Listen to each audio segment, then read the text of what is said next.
Hi. Hi. It's nice to meet you all. Nice You to meet too. you.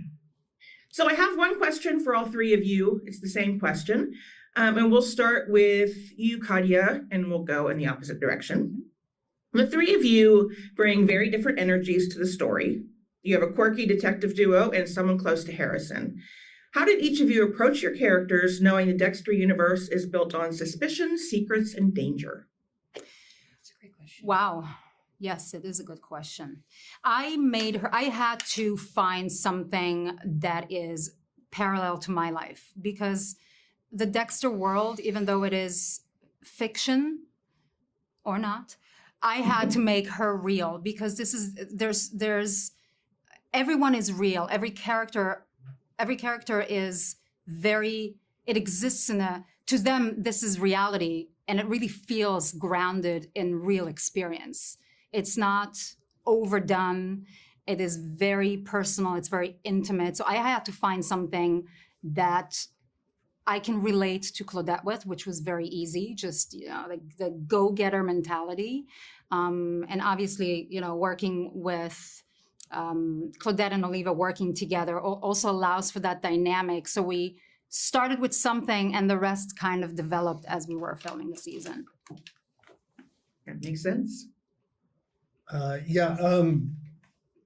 would say, what's amazing about Dexter is Dexter, the show, the series, finds a way to ride a very fine line between something that's so dark and intense and yet bringing humor and irreverence and just a lighter quality to it as well. And I think that's what makes it so enjoyable. I think if it were only the dark stuff, people would tune out. But because it has this more buoyant sort of energy to it, and quite honestly, quite funny at times.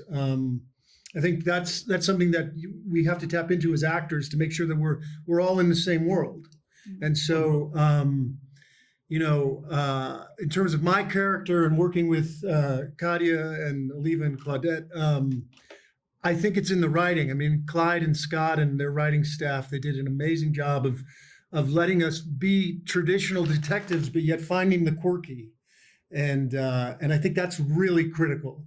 And but again, it starts with the writing, and if it's not there, it's impossible. Yeah. It's so good that sometimes you just want to get out of the way, and that's how I feel about playing this part. I also want to say one quick thing. In terms of surprises and secrets and all that stuff, the worst thing an actor could do is tip any of that off. So it's not something I really think about. If there's something coming around the corner, you don't want to give even a hint about it. So I don't really think about what's next. It's just living in the moment every day. Yeah.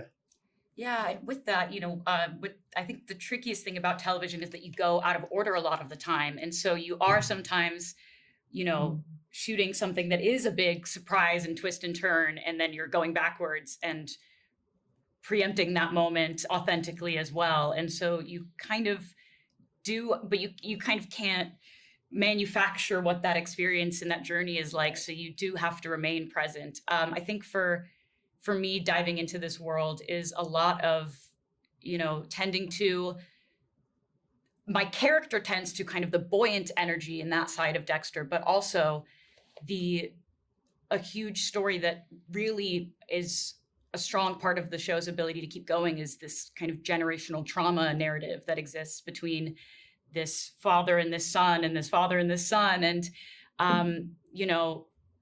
being a part of kind of helping Harrison be a little bit alleviated from some of that or navigate that journey for him. Well, thank you all so much for your time. Thank you. Thank you.